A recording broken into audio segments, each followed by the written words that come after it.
चिंतित ना हो सका। वहां देवी लक्ष्मी के संग पार्वती भी हैं, वो संभाल लेंगे।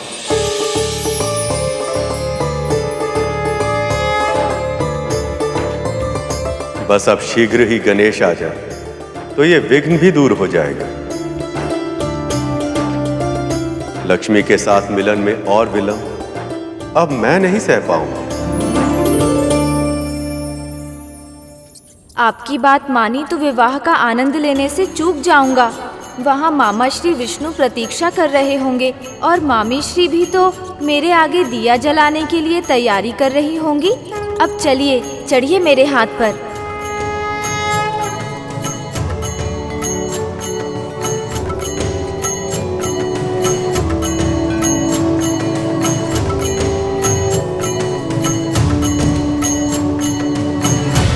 यदि मैं समय पर नहीं पहुंचा तो विवाह में कोई विघ्न भी आ सकता है, पर मैं ऐसा नहीं होने दे सकता। मुझे समय पर पहुंचना ही होगा, चाहे कुछ भी क्यों ना हो जाए।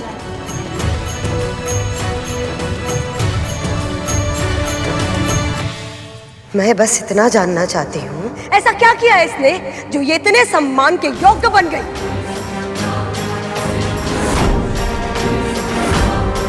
मेरे मन में भी यही प्रश्न घुमड़ रहा था। अच्छा हुआ दीदी ने पूछ लिया। कितनी संकुचित सोच है आपकी। विवाह जैसे पवित्र अवसर पर, देवी लक्ष्मी के निवास स्थान पर आप विंता को एक दासी के रूप में देख रही हैं।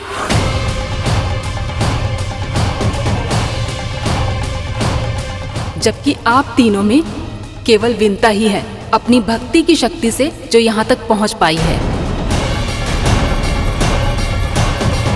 और आपको तो ये बात पता है देवी दीदी कि शास्त्रों में भक्त का स्थान भगवान से बड़ा होता है।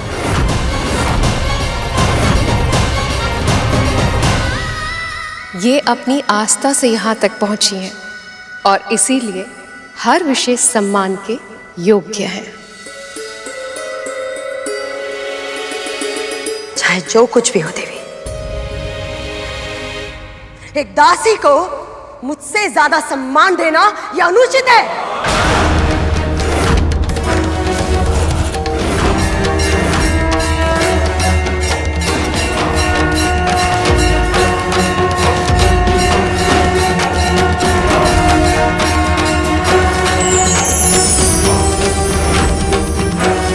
देवी पार्वती का शक्ति रूप, मुझे इस विंता की वजह से और कोई संकट नहीं मोड़ देना है।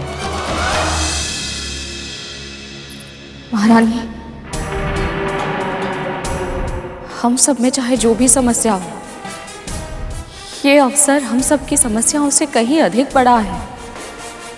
इसलिए हमें अपने वाद विवाद को परे रखकर इस समय केवल इस विवाह में अपना ध्यान केंद्रित करना चाहिए। सहस्रों वर्षों में एक बार आता है ऐसा अवसर। विंता सही कह रही है। ये समय वाद विवाद में पड़ने का नहीं है। ये तो विवाह की प्रसन्नता को मनाने का समय है। हर्षोल्लास के इस वातावरण में खो जाने का समय है।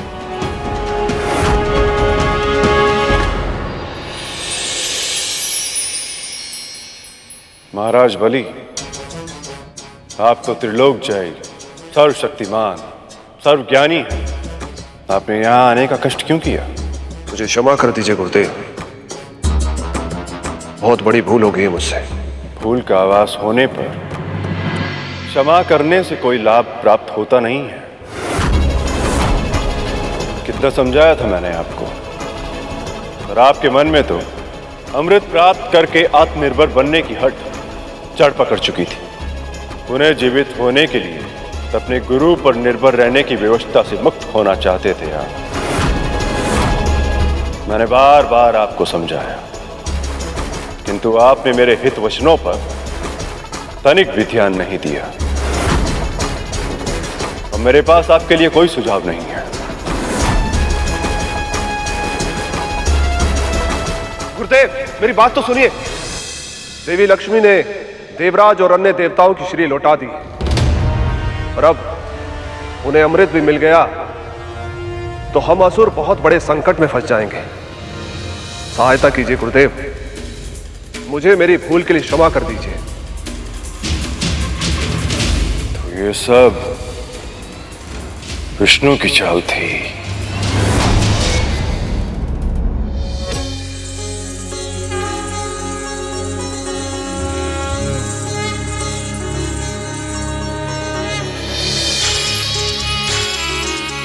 ये सारे दिए कितने सुंदर हैं, रंग बिरंगी और रत्नों से जड़ित।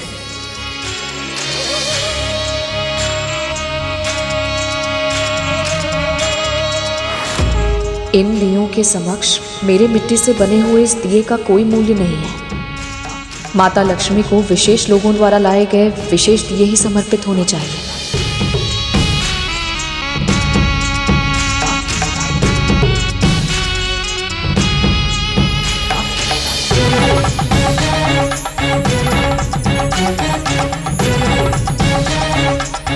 जब तक सबके दिए यहाँ नहीं होंगे, मेरे लिए दिए का चुनाव करना असंभव है।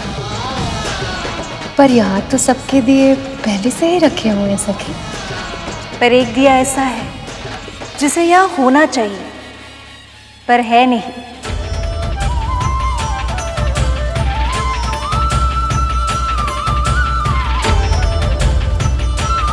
वो दिया विंता का है।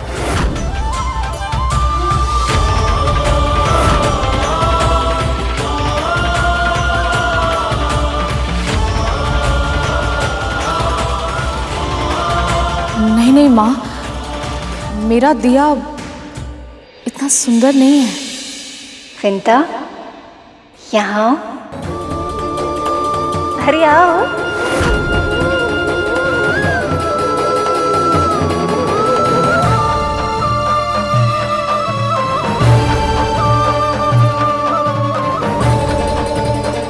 दिखाओ तो अपने आंचल में क्या छुपा रही हो।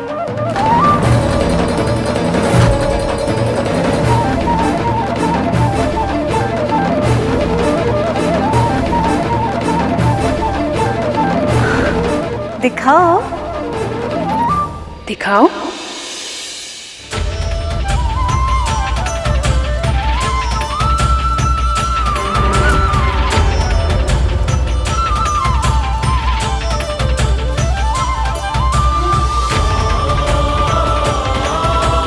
मिट्टी का दिया हमारे स्वर्ण और मणि जड़ित दिए के सामने इसका क्या महत्व है? कितना सुंदर दिया है ये। इसमें गणेश की मूर्ति भी है। अरे हाँ, ये तो और भी अच्छा है। गणपति भले ही प्रत्यक्ष रूप से यहाँ उपस्थित ना हो, पर इस दिए के माध्यम से हम उनका ध्यान कर सकते हैं।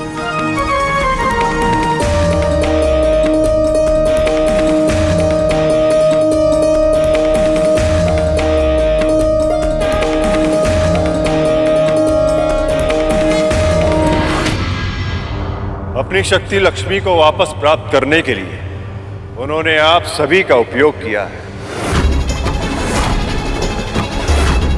हाँ गुरुदेव, और अब उन दोनों के विवाह के लिए क्षीर सागर के मंथन को भी रोक दिया है। माया और छल विष्णु की कार्य पद्धति के अभिन्न अंग है। मैं जानता था और मैंने आपको चेतावनी भी दी थी, किंतु आपने अपने गुरु के ज्ञान का लाभ उठाना उचित नहीं समझा।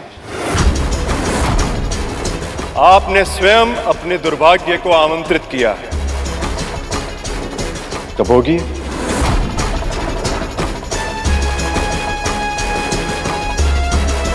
तो क्या आप सहायता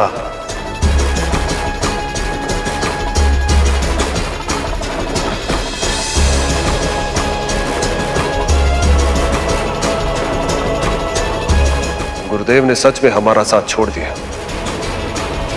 अभी सनिश से कौन बचाएगा हमें?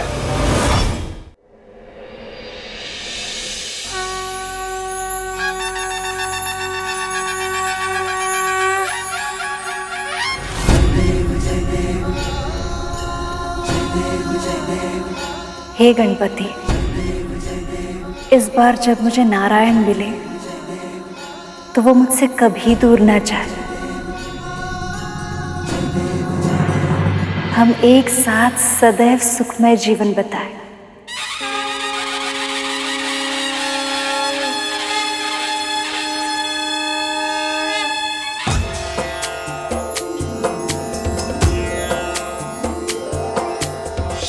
लाल चढ़ायो अच्छा गजमुख को, जोंदिल लाल विराजे सुत गौरी हर को।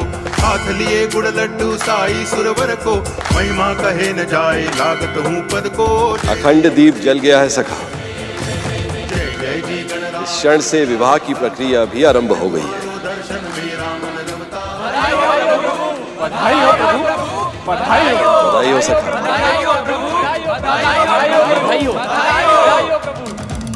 लगता है गणेश यहाँ आने की जगह सीधे वहीं चले गए। अब मुझसे और प्रतीक्षा नहीं होगी, हम शीघ्र ही हल्दी आरंभ करेंगे। नारायण नारायण। अखंड दीप भी जल गया, परंतु मां अब तक नहीं आई। क्या वो सच में इतने दुर्लभ अवसर की साक्षी नहीं बन पाएगी?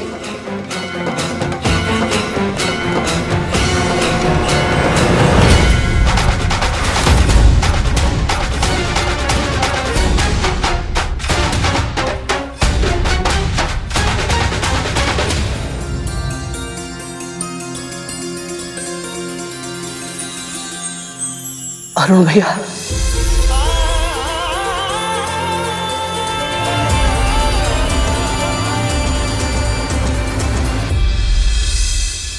यदि मैंने अब भी सहायता नहीं की तो असुर बहुत बड़े संकट में फंस जाएंगे। इसे संभालना ही होगा। रुकिए महाराज।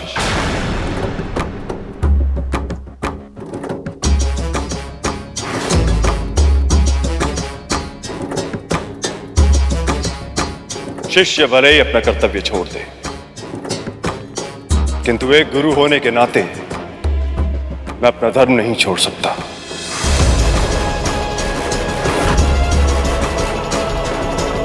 मैं आपकी सहायता करूंगा।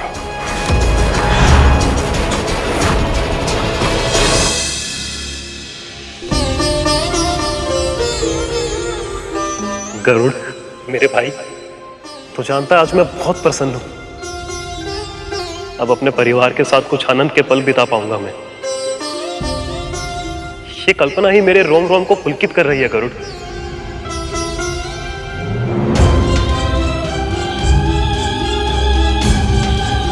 क्या हुआ गरुड़?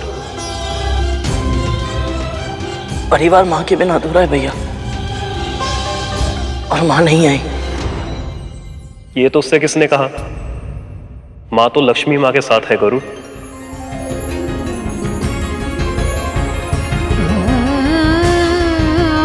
सच? मैं सत्य स्वरूप सूर्य का सारथी हूं गरुड़। मैं कभी झूठ नहीं बोलता।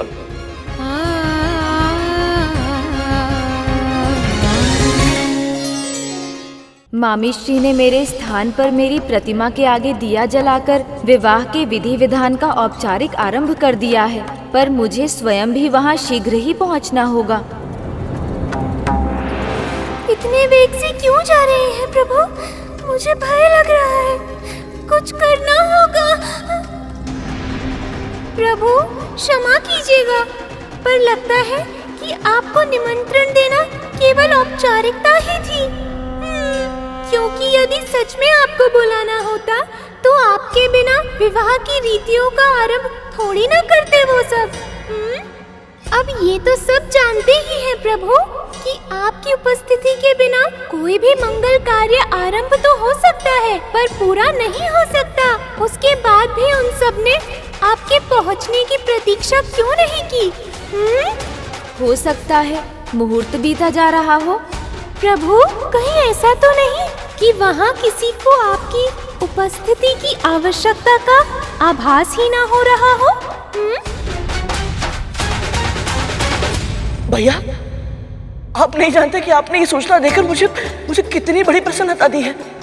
माँ, ये तो बस प्रसन्नता का आरंभ है गरुड़। मैं जानता हूँ कि माँ किसी से नहीं कहेंगी, पर उनको उनकी सेवा का फल मिल चुका है।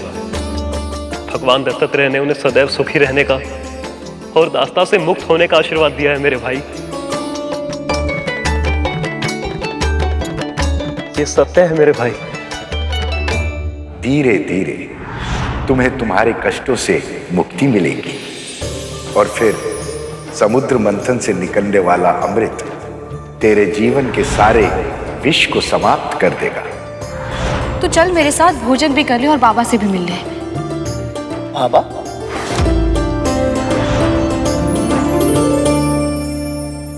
मैं बहुत दुर्भाग्यशाली हूँ भैया।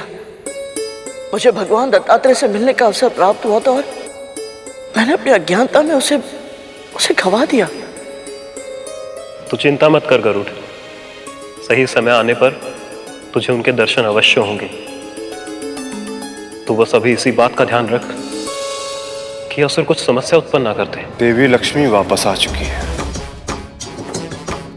इसका तात्पर्य यह है कि विष्णु पहले से अधिक शक्तिशाली हो चुके होंगे। यदि इन दोनों का विवाह हो गया तो ये देवताओं के लिए अति कल्याणकारी होगा। यदि ऐसा हुआ तो असुरों के लिए अमृत प्राप्त करने का स्वप्न देखना भी असंभव हो जाएगा। तो कितना भी प्रयास कर लें उन्हें अमृत कभी भी प्राप्त नहीं होगा। शाम दाम दंड भेद सब किया जाएगा ताकि आपका भाग छीन कर देवताओं को दिया जाए। यदि अब आपको अमृत प्राप्त करना है तो उसका एक ही उपाय है।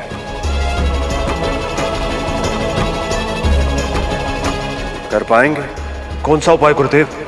इस समय जब सभी का ध्यान विवाह पर केंद्रित है, आप सभी असुरों को मिलकर क्षीर सागर का मंथन करके उसमें से अमृत निकालना होगा।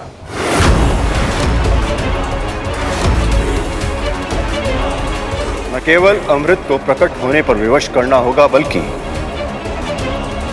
उसे चुराना होगा।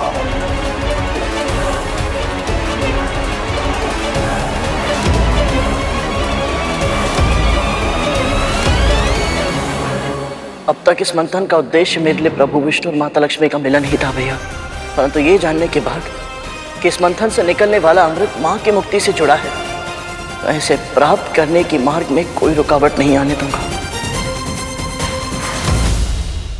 एक बार हम गुरुदेव की आज्ञा का पालन ना करके पाप कर चुके हैं, पर ऐसी मूर्खता और फिर नहीं करेंगे। आपके वचन को ब्रह्म वाक्य मानकर उसका पालन करेंगे हम असुर। अमृत प्रकट होगा भैया, और मैं ये निश्चित करूंगा कि ये योग्य पक्ष को ही प्राप्त हो। मैं अमृत की रक्षा अवश्य करूंगा भैया, फिर चाहे इसके लिए मुझे अपने प्राण ही क्यों न देने पड़े। इससे पहले कि देवताओं की दृष्टि उस अमृत पर पड़े, हम उसे चुरा लेंगे। अब हम सारे असुर मिलकर मंथन करेंगे और अमृत को प्राप्त करेंगे।